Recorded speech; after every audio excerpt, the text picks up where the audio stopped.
ప్రొద్దుటూరు పట్టణ ప్రజలారా, ఇది పూర్తిగా మన ఊరికి సంబంధించిందే. నంద్యాల వరదరాజిరెడ్డి ఎమ్మెల్యే గారి కుమారులు కొండారెడ్డి గారు నిన్న లేక మన మాట్లాడినాడు. ఏదో మాట్లాడినారు కానీ నేను పెద్దగా వినలేదు. ఏదో 1, 2, 3 విషయాలు మాత్రమే మా పార్టీకి సంబంధించిన వాళ్ళు చెప్తే వినడం జరిగింది. సరే, ఆ 1, 2, 3 అయినా ప్రజలకు సత్యం చెప్దామని చెప్పే ప్రయత్నమే. పెద్దగా ఏమీ వాళ్ళ అబద్ధాలనేది మీ అందరికీ తెలుసు. పుట్టిపాడు రోడ్డుకు సంబంధించి ప్రజలారా, మేము పోయి వచ్చినాం, నాసిరకం అన్నాం, వాళ్ళు ఏదో మాట్లాడినారు, అవన్నీ అయిపోయినాయి. నిన్న కొండారెడ్డి మళ్ళీ ఏదో మాట్లాడినాడు. దానికి నా వైపు నుంచి ఒకే ఒక ప్రశ్నే, రెండో ప్రశ్నే లేదు. కొండారెడ్డి, ఇది ప్రజలే మనకు మధ్యవర్తి, ఇందులో ప్రజలే మనకు పెద్ద మనుషులు. నీకు నాకు ప్రశ్నకు 700 మీటర్ల రోడ్డు నిర్మాణం ప్రజలారా. అది పుట్టిపాడు రోడ్డు 700 మీటర్ల రోడ్డు. ఈ 700 మీటర్లలో బేసి నెల కాకముందే 1868 క్రాక్స్ ఉన్నాయి. ఎంచినాం 1868. 1868 కంటే ఒకటి ఎక్కువ ఉంటుందేమో కానీ ఒకటి తక్కువ ఉండదు. ఒకటి తక్కువ ఉన్నా కానీ నేను పంద్యానికి సిద్ధం. 1868 చీలికలు రోడ్డు నెలగాలే.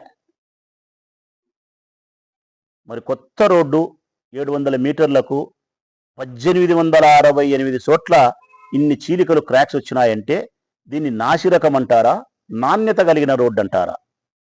ప్రజలారా, నేను అధికారులను కూడా అడుగుతా ఉన్నా. కొత్త రోడ్డు వేసి 5 కోట్ల రూపాయలతో రోడ్డు వేసి నెల కాకముందే 1868 చోట్ల చీలికలు వచ్చినాయి, క్రాక్స్ వచ్చినాయి, నాసిరకం అంటే దీన్ని మీరు సమర్థిస్తారా? అధికారులారా, వీళ్ళకు బిల్లులు ఇస్తారా? మీరు సమర్థిస్తే ఈ చీలికలు వచ్చిన, ఈ క్రాక్స్ వచ్చినటువంటి 1868 చోట్ల క్రాక్స్ వచ్చినటువంటి ఈ నాసిరకం, అత్యంత నాసిరకం ఈ రోడ్డు పనిని మీరు సమర్థిస్తే మిమ్మల్ని నేను గౌరవించలేను, మిమ్మల్ని అధికారులుగా నేను గుర్తించలేను. తప్పనిసరిగా దీనిపైన అదే రోడ్డు మీదనే మరొక 6 నెలల తర్వాతైనా, సంవత్సరం తర్వాతైనా వర్షాలు పడి రోడ్డు గుంతలమయమై ప్రజలు బాధపడినప్పుడు అదే రోడ్డు మీదనే నేను ఉద్యమం చేయాల్సి వస్తుంది. సంబంధించిన అధికారులు చెప్తా ఉన్నా, అదే రోడ్డు మీదనే వంట వార్పు చేస్తా. అక్కడే 2-3 దినాలైనా ఉండి వంట వండుకొని తిని ఆనే నిద్రిస్తా, మీరు చర్య తీసుకోకపోతే. ఇక నేను కొండారెడ్డిని అడిగేది, ప్రజలే మనకు పెద్ద మనుషులు. కొండారెడ్డి 1868 చోట్ల క్రాక్స్ ఉంటే ఇది నాసిరకమని ప్రజలు ధృవీకరిస్తే చెప్పాల సమాధానం. ఒకవేళ లేదు, నేను చెప్పింది తప్పుడు విమర్శ అని చెప్పి ప్రజలే ఏదైనా మాట్లాడితే, ప్రజలే తీర్పిస్తే ఈ 3 సంవత్సరాల కాలంలో నేను ఎప్పుడే కానీ మీ మీద రాజకీయ విమర్శే చెయ్యను, ఎప్పుడే కానీ చేయను. పోదాంపా ప్రజల దగ్గరికి. రెండవది, కొండారెడ్డి మాట్లాడే అభివృద్ధి గురించి నేను అడుగుతా ఉన్నా. ఈ ప్రజలకు తెలుసో తెలియదో, 2 సంవత్సరాలైంది ప్రజలారా. ఇప్పుడు నంద్యాల వరదరాజిరెడ్డి గారి నేతృత్వంలో టీడీపీ గవర్నమెంట్ వచ్చిన తర్వాత ఈ ప్రొద్దుటూరు పట్టణానికి సంబంధించి ఏదైనా గొప్ప అభివృద్ధి కార్యక్రమం కోసం ఒక్క డిపిఆర్ తయారు చేసినారా? విలేకరులకు అర్థమవుతా ఉంటుంది. డిపిఆర్ అంటే డీటెయిల్డ్ ప్రాజెక్ట్ రిపోర్ట్. ఒక ఏదైనా కొత్త అభివృద్ధి కార్యక్రమాన్ని, అంటే ఇప్పుడు మనం మార్కెట్ కడుతున్నాం, డిపిఆర్ తయారు చేస్తాం. ఒక బ్రిడ్జి కడుతున్నాం, డిపిఆర్ తయారు చేస్తాం. అంటే ఎట్లా కట్టాలా, ఎంత అవుతుంది, మంచేం చెడ్డేం అని చెప్పి అంతా తయారు చేస్తాం. ఒక్క డిపిఆర్ తయారు చేసినారా? 2 ఏళ్ళు అయింది, చేయలే. డీటెయిల్డ్ ప్రాజెక్ట్ రిపోర్ట్ ఒక్క పని విషయంలో కూడా మీరు చేయలే. అంటే మీరు కొత్త చెప్పుకోదగ్గ అభివృద్ధి కార్యక్రమానికి మీ హృదయంలో తొలి బీజమే వెయ్యలేదు అని దాని ఆంతర్యం. మరొకటి మీరు మాట్లాడేది ఏంటని తెలిసిన, మార్కెట్ పనికి సంబంధించి మాట్లాడుతున్నారు. ఇది ప్రజలకు నేను కొద్దిగా శ్రద్ధగా వినమని కోరుతా ఉన్నా. ముకులిత హస్తాలతో నా 2 చేతులు ఎత్తి మీకు దండం పెట్టి చెప్తాను ప్రజలకు, నేను ప్రొద్దుటూరు ప్రజలకు 2 చేతులు ఎత్తి కొద్దిగా నిశ్చితంగా నా మాటలు వినండి. కారణం, నాకు సాక్ష్యమైన, న్యాయ నిర్ణేతలైన, సానుభూతి పరులైన, నా బలమైన ఈ ఊరి ప్రజలే. నాకు సుప్రీంకోర్టు అయినా మీరే, హైకోర్టు అయినా మీరే, ఎన్నికల్లో నన్ను గెలిపించినా మీరే, ఓడించినా మీరే, నన్ను గౌరవించినా మీరే, నా సర్వం మీరే. ప్రజలారా, నిశ్చితంగా నా మాటలు గమనించండి. మార్కెట్ మేము సుమారు 52 కోట్లు. జిఎస్టీ పాడు పరదేశి పోతే నిర్మాణాన్ని చేయాల్సిన డబ్బు కేవలం 40 కోట్లు. 40 కోట్లతో నిర్మాణం అవుతుంది. 10-12 కోట్లు జిఎస్టీలు పాడు పరదేశి పోతుంది. ఈ 40 కోట్ల రూపాయల నిర్మాణానికి సంబంధించి మార్కెట్ కట్టాలనే సంకల్పం మాదే. మా ముఖ్యమంత్రి గారిని ఒప్పించుకునేది మేమే. దీనికి 40 కోట్లు 50 కోట్లు నిధులు ఇచ్చినది మా ముఖ్యమంత్రే. అవన్నీ టెండర్ ప్రక్రియకు వచ్చి అన్ని పనులు చేసేదానికి నాకు ఉపయోగపడింది మా ఎంపీ, మా తమ్ముడు అవినాష్. ఇది మేము మొదలుపెట్టాం. కాంట్రాక్ట్ ఇచ్చినాం, పని మొదలుపెట్టాం. 20 కోట్ల రూపాయల పని చేసినాం ప్రజలారా. సగం చేసినాం, ఇంకా సగం పనే ఉండేది. ఇందులో వారి అభియోగం ఏంటంటే, వాళ్ళు మాట్లాడేది, మీరు 6 కోట్ల రూపాయలు మాత్రమే మీరు డబ్బులు ఇచ్చినారు, మిగతాది ఇయ్యలేదు, మేము ఇచ్చినాం, మేము చేసినాం అని మాట్లాడుతున్నారు. నేను ప్రజలను సాక్ష్యం పెట్టుకొని కొండారెడ్డిని ఆహ్వానిస్తానా? ఛాలెంజ్ నీకు కొండారెడ్డి. 20 కోట్లు చేసిన పనికి మా ప్రభుత్వంలో 6 కోట్ల రూపాయల బిల్లు కాంట్రాక్టర్ తీసుకున్నారు.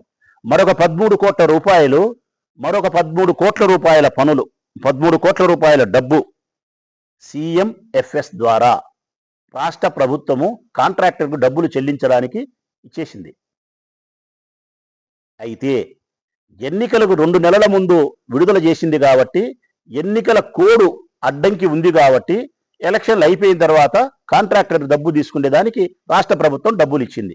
దాన్నే సిఎంఎఫ్ఎస్ అంటారు. 13 కోట్లు అంటే మా ప్రభుత్వంలో చేసిన 20 కోట్ల పనికి గాను 6 కోట్ల రూపాయలు 7 కోట్ల రూపాయలు బిల్లు చెల్లించినాము. మరొక 13 కోట్ల రూపాయలు రాష్ట్ర ప్రభుత్వం డబ్బులు ఇచ్చింది. ఎన్నికల కోడ్ అడ్డం వచ్చిన కారణం చేత ఆ 2 నెలలు ఇయ్యలే. మరి ఆ 2 నెలలు అయిపోయిన తర్వాత కాంట్రాక్టర్కి డబ్బులు ఇవ్వాలి కదా ప్రజలారా. మేమిచ్చిన డబ్బులే కదా. మేమిచ్చిన డబ్బులు ఎలక్షన్ అయిపోయిన తర్వాత ఇచ్చేదానికి మనసు రాని ఈ చంద్రబాబు నాయుడు ప్రభుత్వానికి మేమిచ్చిన డబ్బులు ఇచ్చేదానికి 2 ఏళ్ళు పట్టింది. మేమిచ్చిన డబ్బు ఇచ్చేదానికి కాంట్రాక్టర్కు 2 ఏళ్ళు పట్టింది. 2 ఏళ్ల తర్వాత మీరు చెప్పింది ఏం తెలిసినా, ఈ డబ్బు మేము ఇప్పించినామంటారా?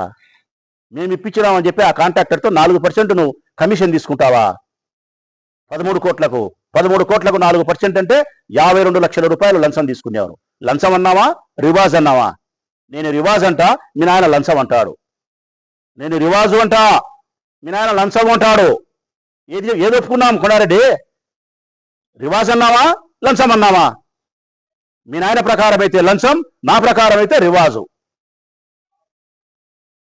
మేమిచ్చిన డబ్బును మీరు ఇచ్చేదానికి కాంట్రాక్టర్కి 2 ఏళ్ళు బట్టి, 2 ఏళ్ల తర్వాత మేము ఇచ్చినామని చెప్పి గొప్పలు చెప్పుకుంటూ, మళ్ళా కాంట్రాక్టర్తో 52 లక్షల రూపాయలు మీ నాయన రూపంలో లంచమని, నా రూపంలో రివాజ్ అని మీరు తీసుకొని, దీనికి నేను మాట మీద నిలబడతానా విలేకరులారా?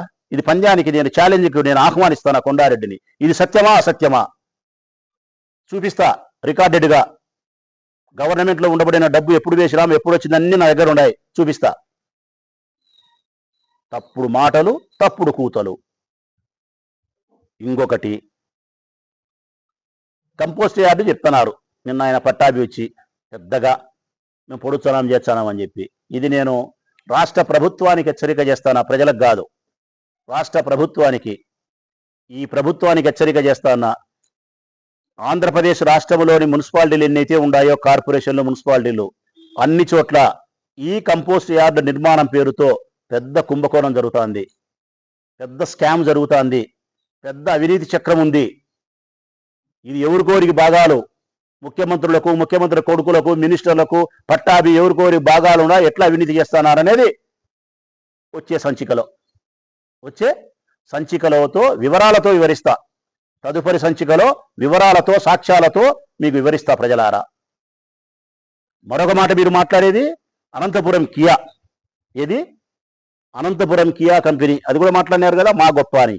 మేము ఇంతమందికి ఉద్యోగాలు, ఉపాధి అవకాశాలు కల్పించినామని చెప్పి. ప్రజలారా, అనంతపురం జిల్లా ప్రజలారా, రాయలసీమ ప్రజలారా, అనంతపురంలో కియా కంపెనీ, మన గడ్డ మీద కియా కంపెనీ పెట్టి, మన నేల మీద పెట్టి, మన నీళ్లను ఉపయోగించుకొని, మన విద్యుత్తును ఉపయోగించుకొని, మన ప్రజలను ఉపయోగించుకొని మనకిచ్చిన ఉద్యోగాలు ఏందో తెలిసిన వాళ్లకు అన్యాయం, మానసిక బాధ కలుగుతుంది, అసహ్యమవుతుంది. పెద్ద పెద్ద ఉద్యోగాలు, పెత్తనాలు చేసే ఉద్యోగాలు, అధికారం చెలాయించే ఉద్యోగాలు టక్కు చేసుకొని టై కట్టుకొని ఏసీలో కూర్చొని పెన్ను తీసుకొని సంతకాలు పెడితే చేసే ఉద్యోగాలన్నీ ఇతర రాష్ట్రాలకు సంబంధించిన వారికి ఇచ్చినారు. 1,00,000, 2 లక్షలు, 3 లక్షల జీతాలు మన గడ్డ మీద పెట్టి, మన భూమిలో పెట్టి, మన నీళ్లు తీసుకొని, మన వాళ్ళతో పని చేయించుకొని మనకిచ్చిన ఉద్యోగాలు ఏందో తెలుసునా? అనంతపురం వాళ్లకు, రాయలసీమ వాళ్లకు బాత్రూములు గడిగేది, లెట్టిన్లు గడిగేది, బరువు పనులు చేసేది, సంచులు బరువులు మోసే కూలీలు, బరువులు మోసే కూలీలు మా రాయలసీమ బిడ్డలు బాత్రూములు గడిగే వాళ్ళ. ఇదేనా మీరు మాకు ఇచ్చిన ఉద్యోగాలు? తెలుగుదేశం పార్టీ ప్రభుత్వాన్ని అడుగుతా ఉన్నా, రాయలసీమకి ఎనలేని ఉద్యోగ ఉపాధి అవకాశాలు ఇయేనా? బాత్రూములు కడుక్కునేదానికి, లెట్టిన్లు కడుక్కునేదానికి యా ఊళ్ళో పోతే మేము కడుక్కోలేమయ్యా? రాయలసీమ ప్రాంత ప్రజలు మీకు అంత సులకనగా కనిపిస్తున్నారా చంద్రబాబు నాయుడు? బరువు పనులు మాత్రమే మోసే కూలీలుగా కనిపిస్తున్నారా? ఆఫీసులలో కూర్చొని, ఏసీ రూముల్లో కూర్చొని అడ్మినిస్ట్రేషన్ చేయగలిగిన విద్యావంతులు మా పిల్లలు కాదా? ఒక్కసారి కియా కంపెనీలో ఎంతమంది ఉద్యోగాలు చేస్తున్నారు, ఎవరెవరు ఏ ఉద్యోగాలు చేస్తామో పరిశీలిస్తామా? దీనికి కూడా మీకు ఆహ్వానమే.